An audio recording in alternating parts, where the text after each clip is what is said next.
welcome wherever you may be watching from to AMN Healthcare Live International Show, Onwards and Upwards.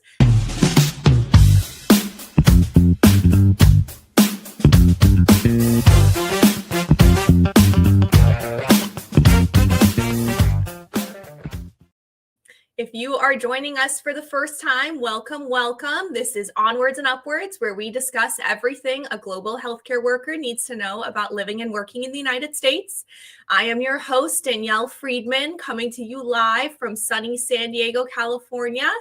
And if you are joining us for the first time, we are AMN Healthcare International. We are the largest provider of both staffing and direct hire positions all across the United States. So if you are inspired by today's show, we would love to help you reach your American dream. You can apply on our website. We're going to drop the link in the chat. That link is amnhealthcare.com/international. And our recruiters are online. They are ready. They are waiting, and they are excited to help you reach your American dream. So today we have our monthly immigration Q&A with our expert attorneys. We are going to be talking all about the January visa bulletin. So please put your questions in the chat. We're going to be taking your questions live. This is free advice, everybody. So no question is a silly question. Feel free to put it into the chat, and we are going to be going through the chat and taking them live. We also love to see where our audience is watching from. We have millions of viewers across the world that have been joining us for the last few years, and we are very thankful and honored that you spend some time with us each week. So please let us know where you are watching from. I love to see where everybody's watching from. Looks like we have Ba from Nepal. Good morning, good afternoon, good evening to you. We have Milami from Nairobi, Alice from Nigeria, Upnam, also from Nigeria, Lucy from Kenya, Ronald from Tennessee. Hello, everybody. Looks like we are covering the globe here. Well, thank you all for joining us today. And as I said, if you have any questions, please feel free to put them in the chat. Let's bring out our expert attorneys who are going to give us our once a month update. Good morning, Chris and Mike. Did you color coordinate to wear green and red? Oh, yeah, we called each other this morning. Yeah. I like it. I like the color coordination. It's very holiday worthy. Yes, no, that's intentional. Yeah. Well, thank you for being here this morning in your festive gear and all. Now I feel like I should go put on my Christmas sweater. I love to see you guys in your sweaters. Let's take a moment to introduce ourselves. If anybody is watching for the first time or hasn't joined in a while, let's give some background and why you are both here today. Mike, let's go ahead and start with you. Sure. And following with your announcement that you're in wonderful, beautiful, sunny San Diego, I am in cloudy and cold Cincinnati. So, but I'm an immigration attorney, been practicing immigration for a little over 30 years and do work in the healthcare and the IT space. Happy to be here. Well, we're happy to have you, Mike. And while I might be in sunny San Diego, you get to have a white Christmas, and I'm kind of jealous of that. So that's pretty fun. Chris, go ahead. Yeah, ho, ho, ho, everybody. I'm Chris Musillo. I'm also in Cincinnati. Just want to wish everybody a Merry Christmas, and let's get started. All right, everybody is happy and holly for the holidays. Happy holidays to you if you are watching around the world for whatever you may be celebrating this holiday season. Thank you for joining us. So we received the January visa bulletin a couple days ago. I guess we're Friday today. Mike, can you give us the update on what happened with the January 2026 visa bulletin? Sure. So we saw progress, very tiny bit of progress, but some progress nonetheless. We're looking at the final action date chart, which is the date that's most critical for nurses and workers that are overseas. And it means you can have your interview scheduled and can get your visa issued. And we basically saw 1 week of movement for EB3, all other rest of the world. and also 1 week for the Philippines. It's notable they stayed together again. We saw a couple of months for movement in the EB2 category, which for some allied professionals may be relevant. And as is typical, we saw no movement in the date for filing chart. For those of you who are based here in the U.S., the USCIS did put it out late, but they did finally put it out that for January they will be accepting the date for filing chart for filing a 485. So no change on that. So that was good news. So good news, but only met the good news threshold by a tiny, tiny bit, but better than nothing. That is true. It was good news by a tiny, tiny bit. We'll take it. We were hoping for more, but we'll take it for now. Chris, were you surprised by what happened? Were you expecting this? And then, I'm going to go to both of you and ask the question that everybody's going to ask in the chat. Where do we go from here? What do you think the rest of the year is going to look like? Yeah, I think Mike and I have been pretty consistent on this. It did move up a week. I think we've both said on a few of these that we're expecting, movement of about that amount, roughly a week for every month. Maybe we'll see some months where it moves a little faster. Maybe we'll see some months where it doesn't move at all. But I think on average, something like a week or two of Visa Bulletin movement. There's a bubble of cases that have priority dates of about in 2024. I've been doing some work on this. I'm not complete yet. But my guess is we will continue to move slow until we get into 2024. And then there was in 2025 far fewer cases, it looks like, based off at least the preliminary data that I've been taking a look at. And with the government data, you can only take it with a grain of salt.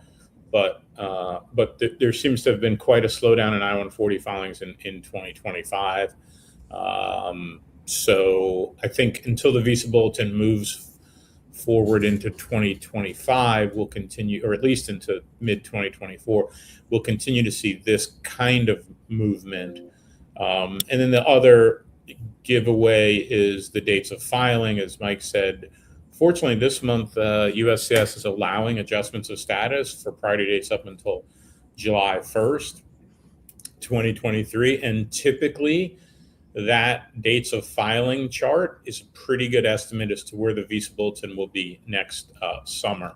So, you can draw a line from April 23rd to July 1st, and then you can draw a line from today, December 19th, to next summer, say July or so of next year, August. And I think that'll give you a sense as to where the Visa Bulletin's moving. And again, it might not move quite so linear. It might bump a little bit, but that'll sort of give you a good estimate. At least that's what I think. And I think historically Mike's felt about the same way. So it sounds like to me, you think that it's going to move on average a week each month until we hit 2024-ish priority. Yeah, honestly, I think the July 2023 date, I'm hoping that's a little conservative and that we might see by next summer it move into maybe even into August, but I don't want to be too overly optimistic, but I think there's a chance of that. But yeah, I think something like a week or two every month on average is probably a fair estimate. And then by the time we hit 2024 filing dates, you think it may get a little faster? Then I think it'll move faster based just on the backlog of cases that the USCIS has put into the public domain. But they haven't really updated much of that since the first and second quarter of this year. Some of that may be the Trump administration just not prioritizing it. Some of it may be, for those of you who don't know, we had a government shutdown for, I guess, about 5 or so weeks in the month of October and November. And so a lot of that data just hasn't been published yet, which is a little bit frustrating. Normally it would have been published a little earlier. So we'll be refining this for our clients and certainly for the people on this as we can continue to come up with the best estimates we can realistically come up with. Some of it is just unknowable What Mike and I have seen, and again, I don't want to speak for Mike, but what I've seen anyway over the 25 plus years I've been doing this is that if the U.S. economy in 2026 goes into a bit of a slowdown, I don't think I don't want to get too precise on what may happen, but we're starting to see in the United States unemployment is increasing. It's up to I think 4.6%, which is like the highest it's been for about 10 or 12 years, excluding some of the COVID periods. And what we're seeing in almost all industries is that unemployment's rising to, again, the highest in 10 years, except for healthcare. In healthcare, the need for workers is still extraordinarily strong. In fact, if you took healthcare out of the unemployment number, the U.S. Employment situation would probably be pretty bad. And there could be a whole host of reasons for that. We don't really want to get into that on this, but I think the reality there is that if U.S. employers in other industries, engineering, tech, insurance, finance, whatever it might be, if employers in those areas start to reduce workforces and don't hire, typically we'll see a lot of those I-140s end up going stale and not actually be pursued because the employers who had filed those I-140s no longer have those employees on their roster. Well, where do those numbers go? Well, the good news is they're going to go to the industries like healthcare where the employers are still filing at pretty good rates. So that's a weird cause for optimism if you're on this webinar. Interesting. Okay, so the cause for optimism, if you missed this, is that healthcare is still hiring. That's what I'm hearing. There are less petitions, but healthcare is still hiring as we're talking about the U.S. economy and what might happen next year, further years. And if you are watching and you would like to get filed, I think this is a good time for us to drop our link in the chat. That's amnhealthcare.com/international. If you would like to get started on your journey, it may not be a sprint, it's a marathon, but you will get here. That is really what we're all saying here. It might move slow, but you will get here. So if you'd like to file with us, if you would like to reach America, whether it's through international direct hire or international staffing, we would love to help you. And we're going to drop that link in the chat. All right. Thank you, Chris. Very interesting. Good background. I learned a few things. Mike, I'm going to turn to you. So there is a question in here on something that you said. You said that the EB2 category did see some meaningful movement. We have a question from Jamie. Jamie is asking, there was some meaningful advancements in the EB2 category. Does this help with the advancement in the EB3, especially for the rest of the world for the February 2026 final action date? Do you see any correlations when you see one category move versus the other? Only in the sense that if there are leftover numbers, they can trickle down in a weird sort of formula. But we're still at a 2024 date for EB2, so I don't expect there would be any spillover from that category.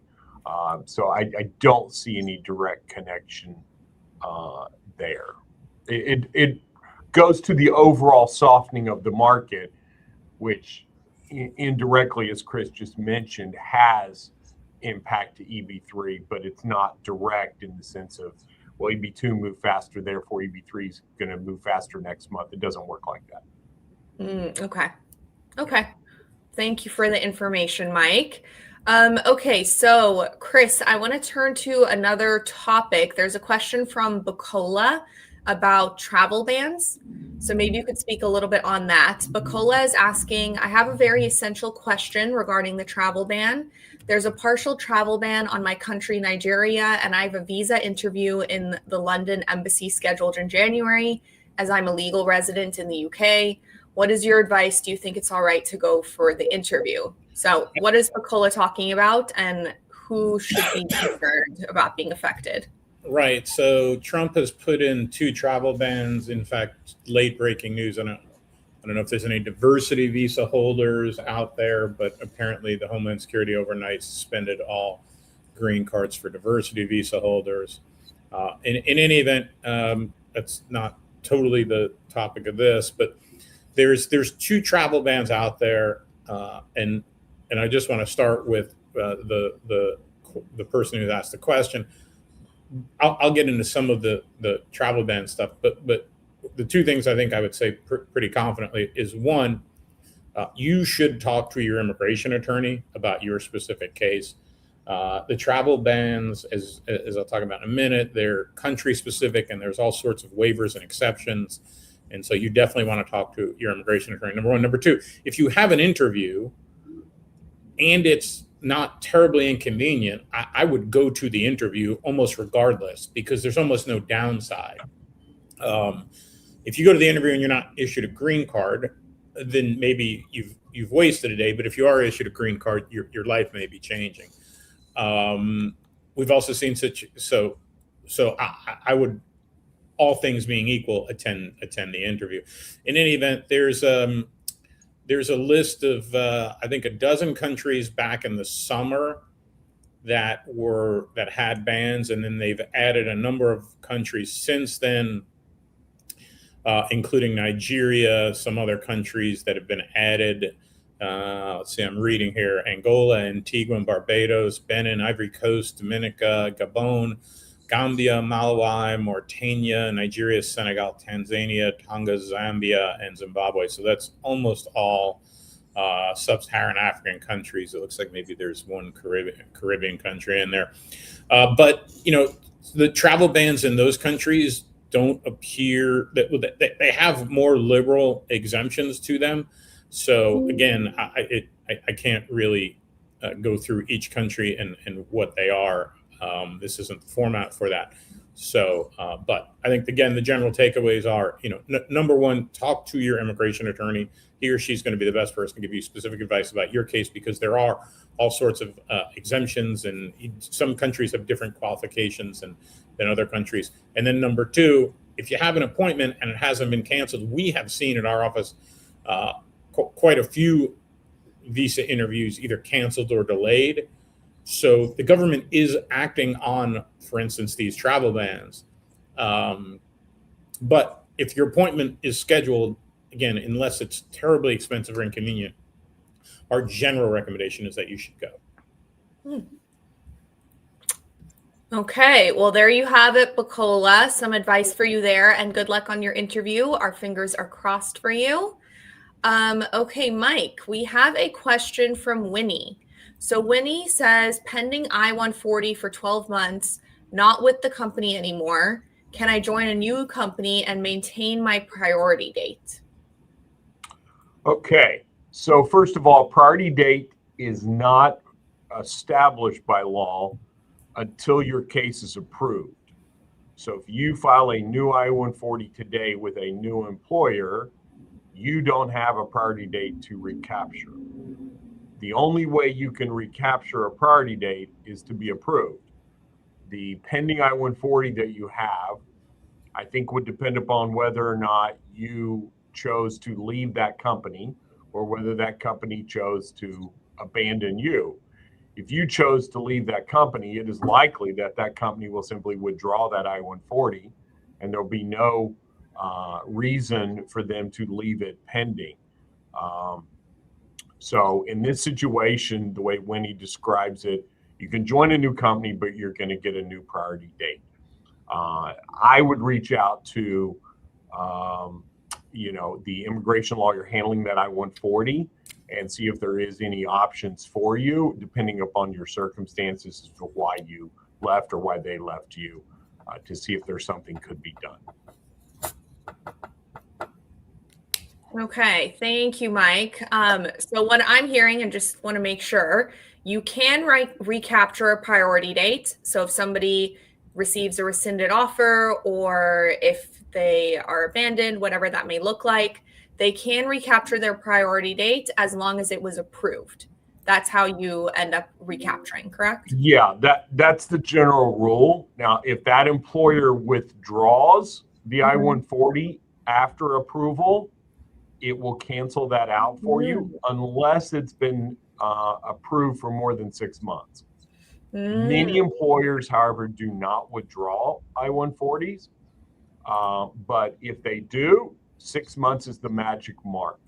So approval plus 6 months, even if it's withdrawn, you own the rights to it. The exception is if your case was filed and contained fraud or misrepresentation. Generally, that only happens with small, what we might refer to as staffing companies, who may not have good financials. And oftentimes over the last 10 years, the USCIS has taken issue with those for fraud or misrepresentation. But aside from that, 6 months after you're approved, that priority date's locked in for you no matter what that employer does. Okay. Thank you, Mike. Well, there you go, Winnie. There's some information for you. Okay, we have got lots of questions. I see a lot of questions on the travel ban. Chris just answered that, so please make sure to watch that. Chris, we have a question from Jethro. Jethro is asking, is the rest of world impacted by Philippines being only oversubscribed to the EB3? So how does it kind of work with the different categories that we have with the visa bulletin, and how do they interplay and affect each other, if at all? Yeah, so the answer is not really.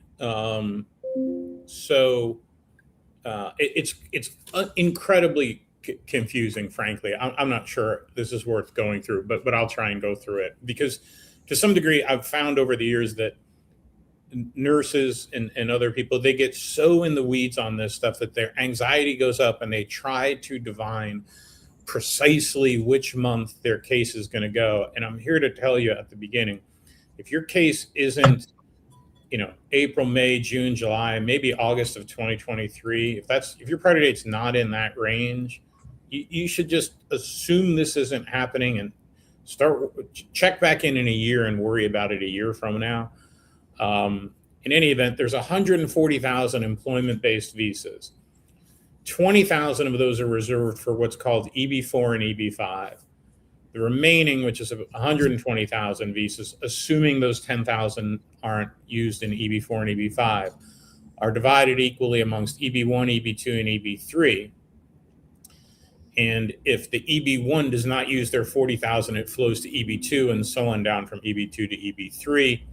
On top of all that, there's a 7% per country quota, but it's not just based on the employment-based numbers, it's based on the family-based numbers as well, which means you really have to understand how the family-based system works as well, because theoretically that could impact this 7% quota that India, Mexico, China, the Philippines reaches additionally. So you need to know that if you're really going to try and work through this math. And then on top of the whole thing, in some years, we don't use all the family-based numbers. And so theoretically, some of those numbers can flow over into employment-based.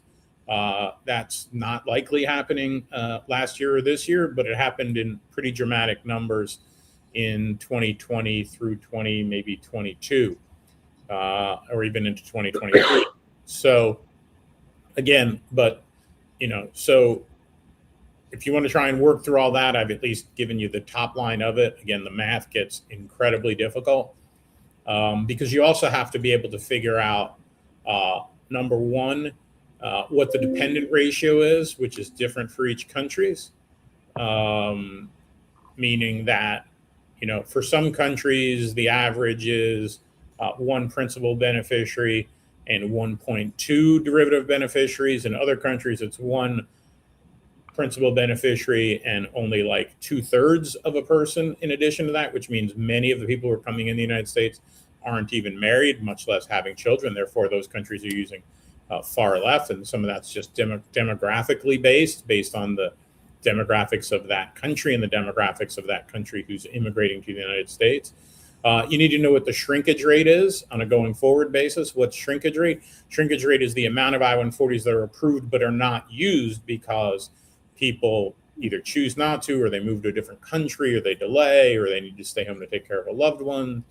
You need to know what kind of double filing there is. So a country like India, there is often, an individual will often have one or two or three EB3s for different countries because maybe they've moved their jobs because they've been in a 10 or 12-year retrogression.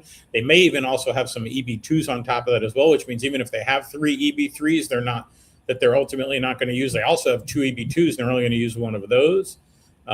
So that can also greatly distort it. And the longer the retrogression, I think the greater that what I'm calling shrinkage is.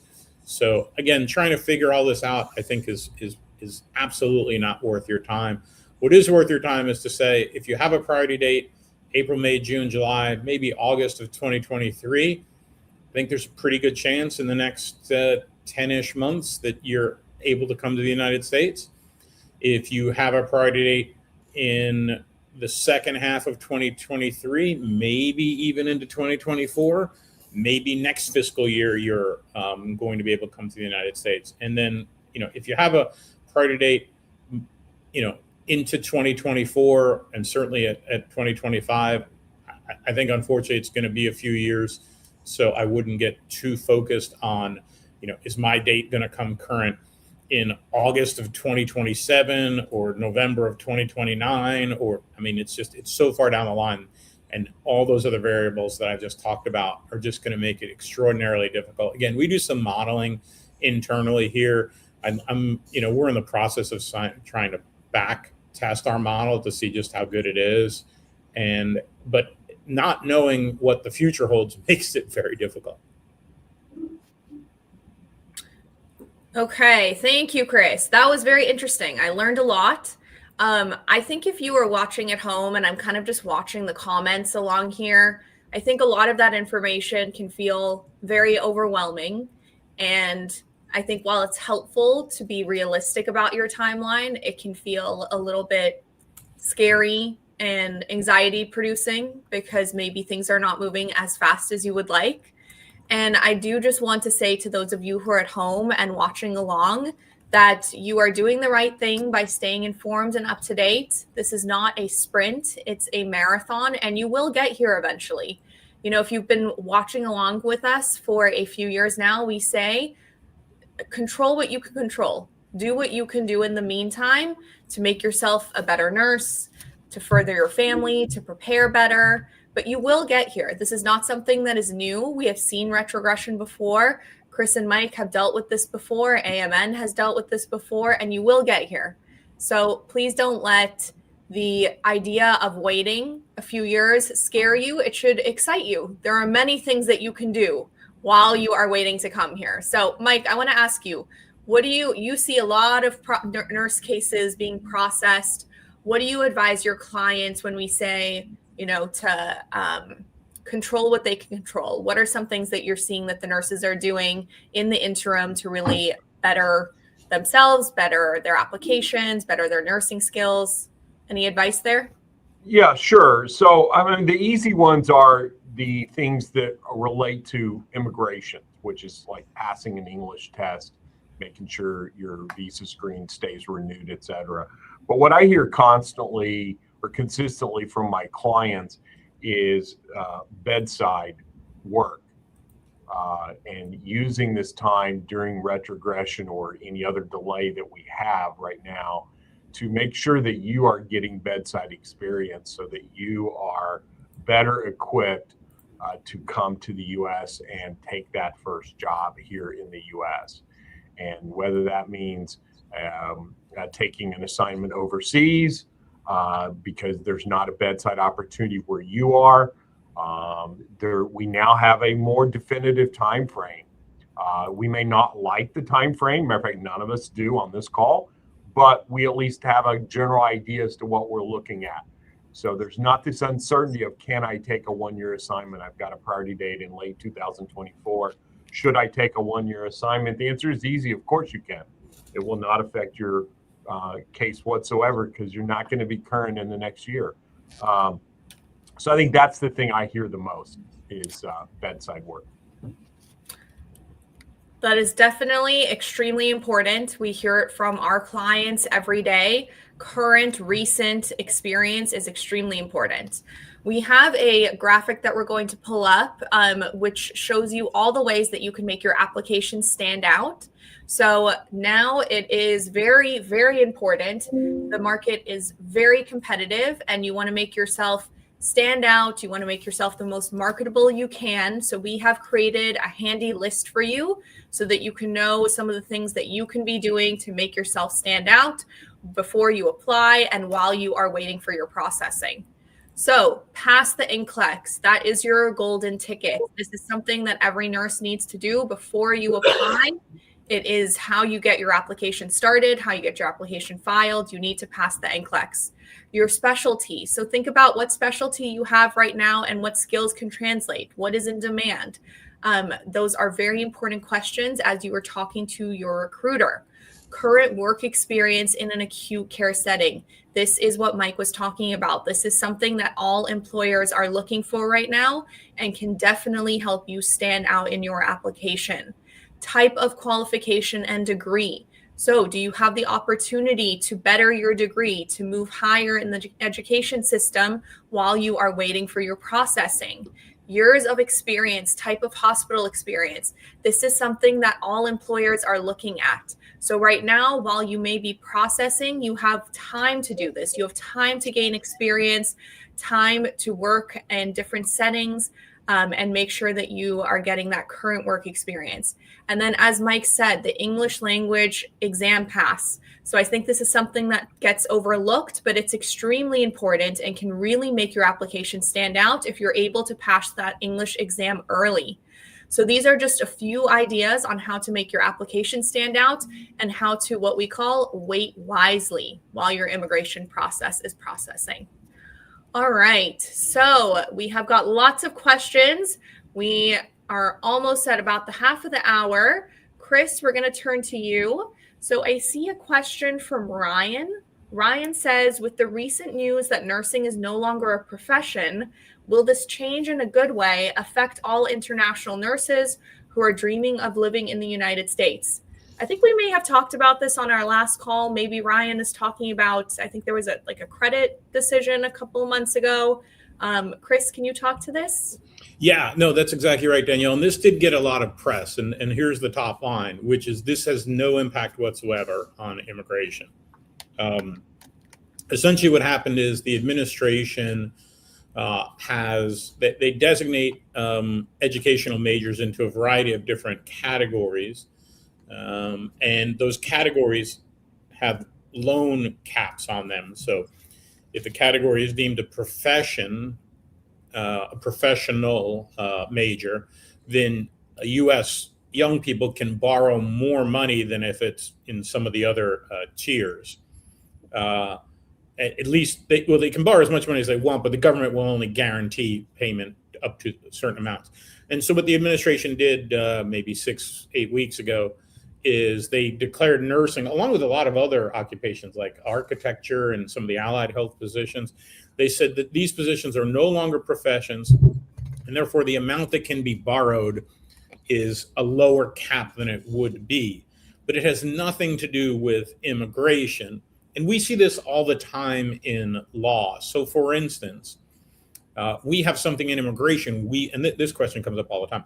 We have something in immigration called a permanent resident, and that's an immigration term, permanent resident. In tax, there is also something called a resident, but a resident for tax purposes is not a permanent resident for immigration purposes, and vice versa. So a resident for tax purposes is someone who spends 51% of their time in the United States, physically on U.S. soil.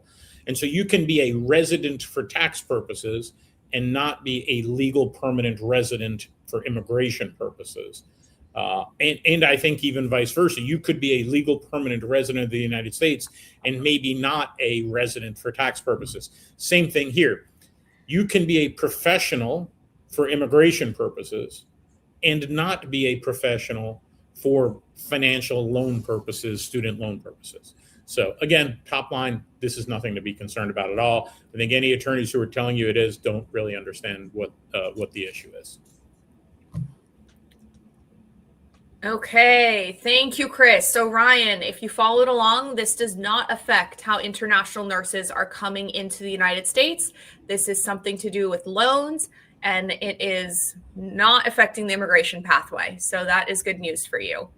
Okay, Mike, we have a question from Benjamin.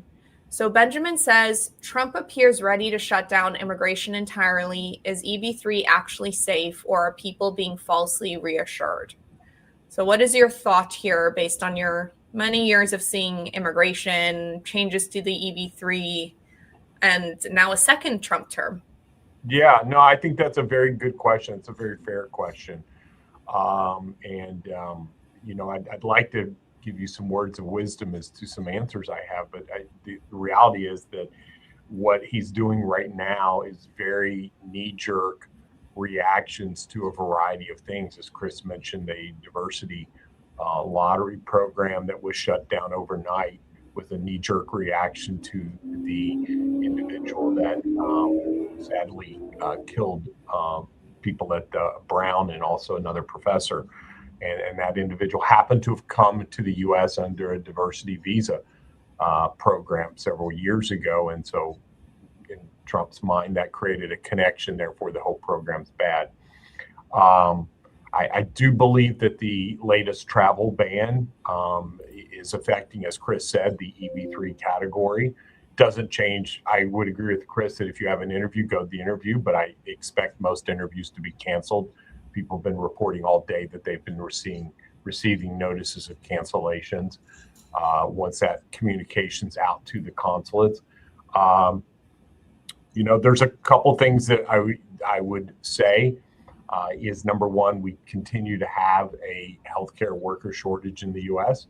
and a worker shortage in certain other industries. And historically, over the course of the last 50 years, the U.S. has turned to immigration as a way to supplement that. Most economists would say that's the only way to supplement it because you can't train enough quick enough through any other means.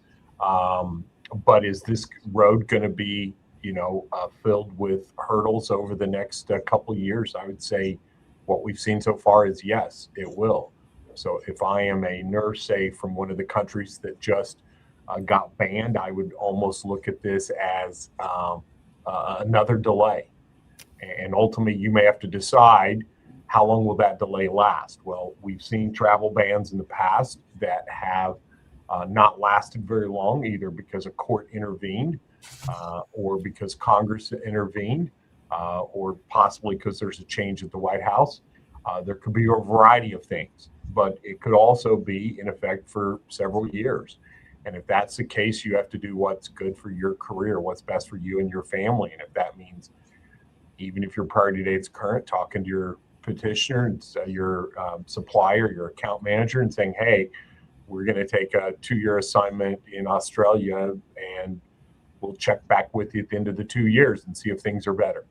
And I think that's probably a realistic thing for a lot of individuals to deal with. Keep in mind, you have talents, you have some skills that are in demand around the world.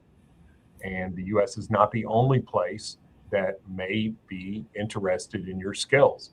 And you may look at the U.S. as a long-term plan, but you may look in the interim at other places, whether it be Canada or Australia or Dubai or wherever that might be as interested in your skills today. So I think we're at that point.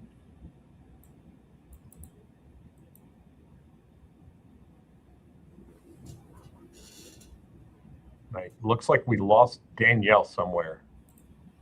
All right. Well, Mike, what are you doing for Christmas? Well, I am having a Mexican-themed Christmas. I'm making top street tacos, carnitas, and fish tacos, and that. So that's my Christmas celebration. How about yourself? What are you doing? Well, that sounds bueno. That sounds great. I'll be heading back from Ohio to New York, where my family is. Heading back next week for a few days to go see mom and dad and sister and cousins and stuff. I'm as you know, I'm Italian, and so the Italian Christmas Eve is a big day. Oh, Danielle's back there. We were talking about. Sorry, everybody. That has never happened to me in the 3 years I've been doing this. That was very odd. We just covered seamlessly. We just went right in. So we're good. You've been doing this for long enough. I would expect you guys to be expert hosts at this point. Well, we may have changed topics, though, to be honest. But, okay, where are we at? Update but there was no dead air. I'm so happy to hear that. Where are we at? What did we change it We're to? ready for We're learning that Mike's making a Mexican-themed Christmas, which sounds delicious and yummy, and that I'll be heading back to New York for a few days. Oh, well, that sounds very nice. That sounds like a fun Christmas time. I've always wanted to be in New York for Christmas. That's on my bucket list. It's a beautiful and it's a great time. I always think that the best time in New York City is December. One day I'll get there. One day, please, we will all get there. Right. Okay, well, thanks for covering and making sure that there was no dead air. I appreciate you both. You've been doing this for long enough. So, live show, everybody. Technical issues are gonna happen. So I was about to ask a question right before I got cut off, right on the tip of my tongue. We had a question and now I can't find it, but I would like to know the answer and I'm sure others would too. So I think, Chris, you were next up. We had a question about the H-1B visa, the $100K fee, and any exemptions that we're seeing. So in late September, almost 3 months ago, President Trump put $100,000 additional fee on what are called overseas H-1Bs. So if you're a student in the United States and you're attempting to get an H-1B, maybe you're a physical or occupational therapist, or you're a registered nurse who's in a specialty occupation or has a job offer for a specialty occupation, those do not apply. But if you are an H-1B potential overseas, so you're in the Philippines, you're in the Caribbean, you're in Africa, Middle East, wherever, and you were going to have a company file an H-1B for you in the last 3 months, that company would have had to pay $100,000 in order to file your case. I am personally unaware of anyone who has paid the $100,000, although I've heard some rumors there's a small handful of companies out there that have at least considered it. The reality is, for most U.S. employers, this is sort of a non-issue until March. Why? Because if you're anything other than a nonprofit affiliated with a university, you really don't file these kinds of H-1Bs until March. However, a lot of the healthcare companies are nonprofits that are affiliated with universities. And so at our office, I know a lot of the other lawyers' offices, we had been filing a fair number of these H-1Bs for allied health and some RN positions over the last year or two. And so that has all been shut down. Now, there is an exemption process, which is to say that the U.S. petitioner can file an exemption request with the Department of Homeland Security. We filed a number of them here. I know from talking to Mike offline, his office has. Mike, I'm assuming we haven't had any response other than an acknowledgement that they've received our H-1B exemptions. I'll let Mike talk in a minute here so he can give you his view. So that's the state of play today. However, there was a lawsuit filed in early October that doesn't seem to be moving much, although I haven't really kept up with that in the last couple of weeks. More proximate to my clients are two other lawsuits. The first is the U.S. Chamber of Commerce filed a lawsuit almost 2 months ago. Actually, right now is the hearing on that case. It literally started 45 minutes ago. A decision from that judge is expected no later than February 1, although conceivably it could happen as soon as next week. With the holidays, seems unlikely to me we'd get in the next 2 weeks, but the judge can move on her own time frame.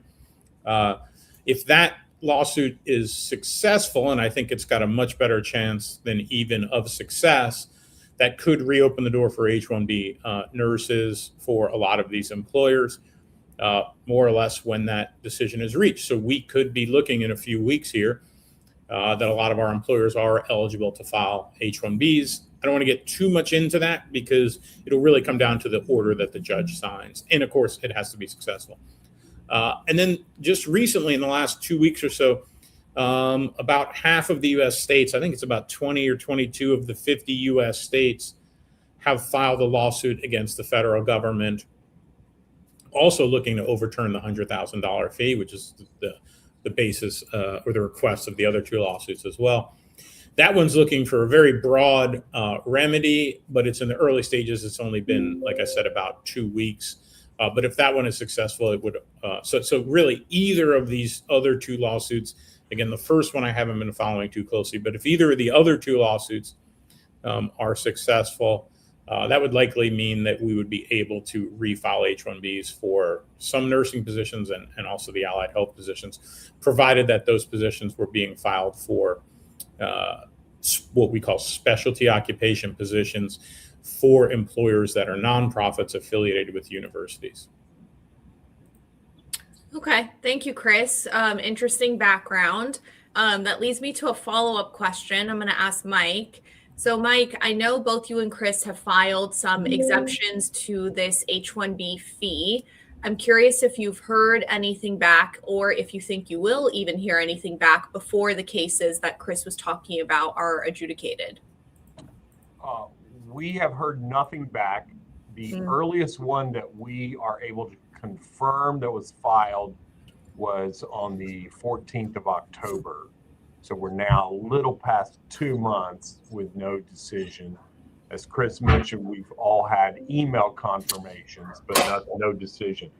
I do not believe that they're waiting on the court cases to issue decisions. I believe that they are either waiting on information as to what criteria they should be using, or they are simply looking at them as, well, we don't have to give an answer by any particular time frame, so we're just going to sit on these. So we've heard nothing that would indicate any movement on those whatsoever. Okay. So we are at a pause right now until we hear a little bit more on the H-1B is what I'm hearing. Okay, so Chris, you talked a little bit about the diversity lottery. And I see we have a ton of questions in the chat. We have a question from Kamari, who's saying, is suspension of the DV lottery going to affect the EB3 visa? Could you address this again and maybe talk on this topic, please? Right. So there was a murder, as Mike said, of what they think right now is 3 people over the last week and a half or so. And that murder was committed by a Portuguese national, is the allegation. He actually committed suicide without getting too much in the details of that case. He entered the United States, it looks like many years ago, under something called the diversity visa. And so the Trump administration is using this as a pretext to shut down the diversity visa, which is something they have long sought to shut down. And so if you're a diversity visa applicant, it's in a holding pattern. As with a lot of this stuff, my sense would be if they keep this shutdown going on for a while, there might be some lawsuits. So if you have a diversity visa today and going forward, you should not expect to get that green card anytime soon. Stay tuned to see if there's lawsuits. In terms of its impact on EB3 green cards, it's virtually zero. Okay. Well, there is some information for you, Kamari. So no impact on the EB3 visa. Okay. So Mike, I see a lot of questions about the partial travel ban. So I'm going to take one of them and hoping you can talk a little bit more on this. So D Dada is asking, what if my spouse and child are from a partially restricted country, but the HCP country is not? How does this affect us? Yeah, so there are a lot of rules and exceptions and exemptions, let's call them, for the travel ban. Some of them involving, individuals who might be dual citizens, et cetera. And so you need to speak to your attorney that's handling your specific case, because your answer is going to be very different than someone else's, and you may have some eligibility that someone else may not. There may be some steps you can take to make yourself eligible for an exemption for individuals who, for example, are maybe nationals, or maybe some type of residency, but are not yet citizens. They may be, their best path may be to finish their citizenship. So there's individualized answers, and so I think you need to talk to your attorney about those, and realize that part of this was announced, I don't know, a few days ago, and so there's going to be some uncertainty in information that your attorney is going to be able to give you, and likely things are going to change. If it's like almost every other announcement, for example, the $100,000 fee that we talked about with the H-1B was, when it was first announced, it was considered to be a very, very broad ban, or a broad fee that would apply to a whole lot of cases.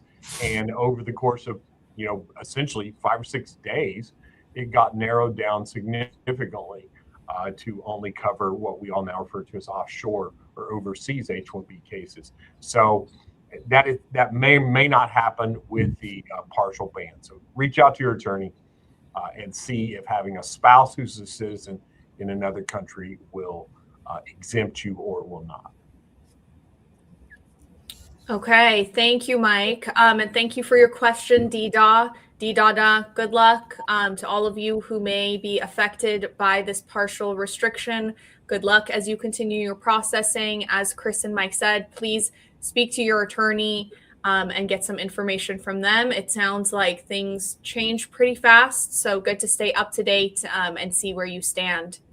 Okay, so Chris, we have a question from Rafa.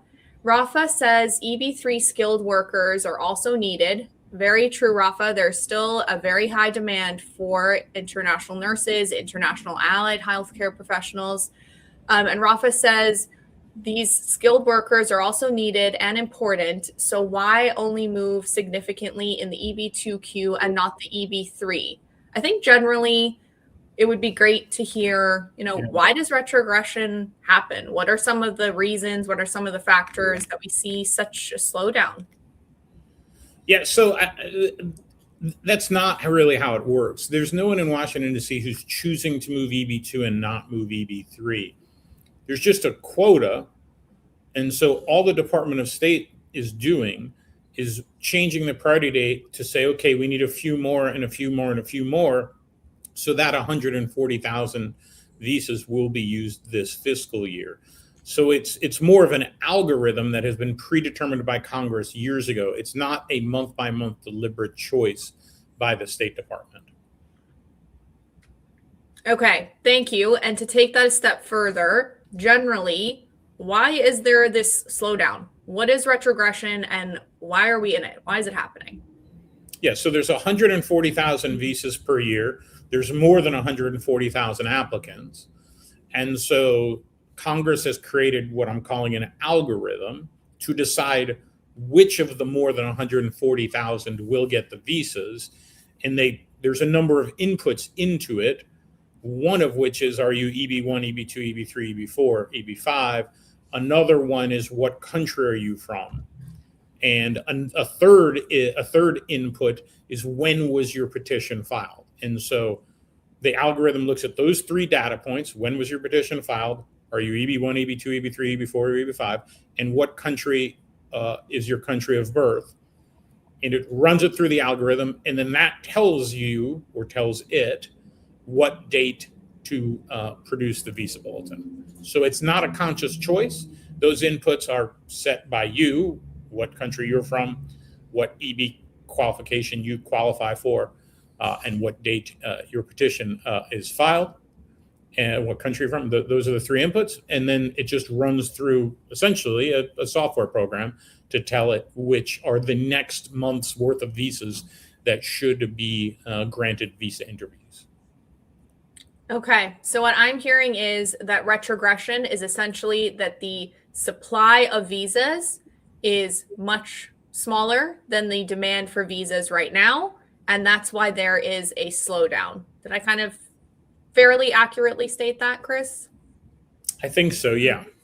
Okay, so I think that It's also important. I like to say retrogression to me doesn't mean that you are stopping, doesn't mean that you can't come. It just means that there is a slowdown, there is a delay. There is still opportunity for you to come to the United States, and we would love to help you come. So we are going to drop our link in the chat. That's amnhealthcare.com/international, and our recruiters would love to help you reach your American dream. We've also talked about a lot of different acronyms on this call today. We've talked about EB3, H-1B, priority dates, a lot of terms. Sometimes I feel like my head is going to explode with all of the legalese that I have learned. But what I think, if you are feeling just like me, can really help is our guidebooks. So we have free guidebooks on our website. We are going to drop the link in the chat so that you can download these guidebooks. Knowledge is power. So if you would like to learn a little bit more about the immigration pathways to the United States, we will drop that link and you can download these free guidebooks. Okay, so we have a couple of minutes left. We'll try to get to as many questions as we can. Mike, I have a question from Joseph. Joseph says, what happens if my employer goes out of business before my EB3 is approved? What would happen in this scenario? Well, that would be most unfortunate if it happens before your EB3 I-140 is approved. It would mean that you were obviously free to go work and get someone else to file a new I-140 for you, but you would have to start over and you would not keep that priority date.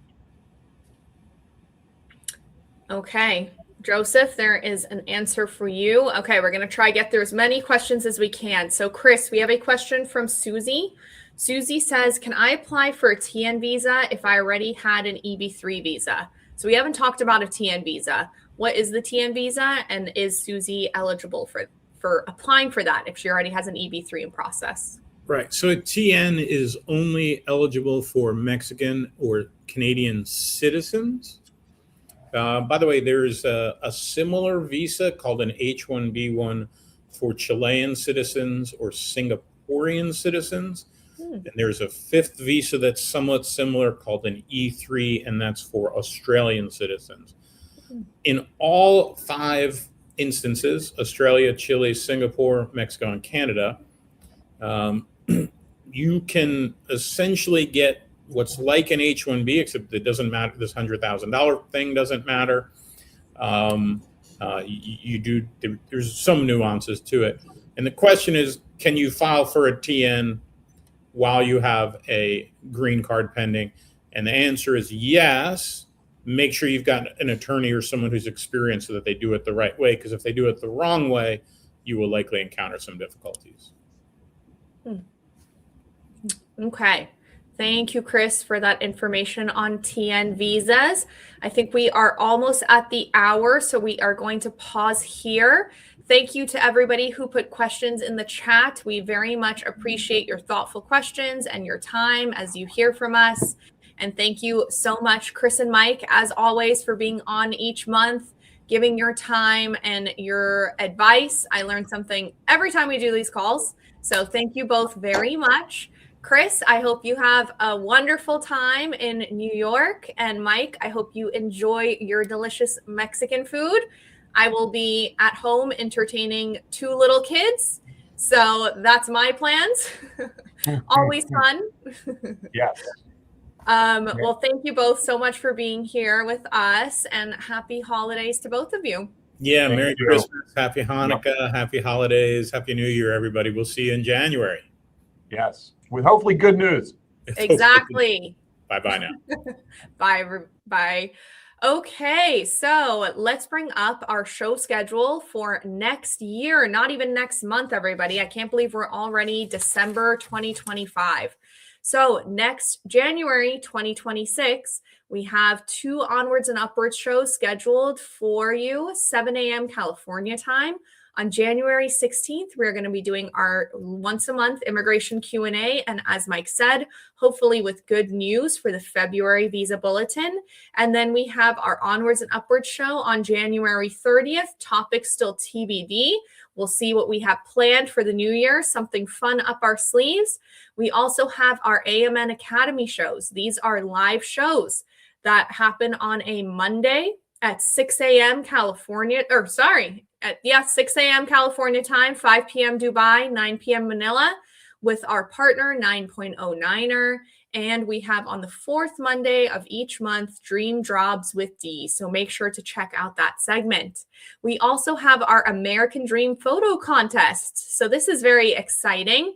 You can join us, share a photo that symbolizes you achieving your American dream. And that can mean whatever you think it means to you, whether that's getting a new car, a new home, a fun family moment. Maybe you saw an American landmark, or you got to enjoy an American cheeseburger. Whatever that looks like to you, please submit your photos. We love to see what our nurses are up to.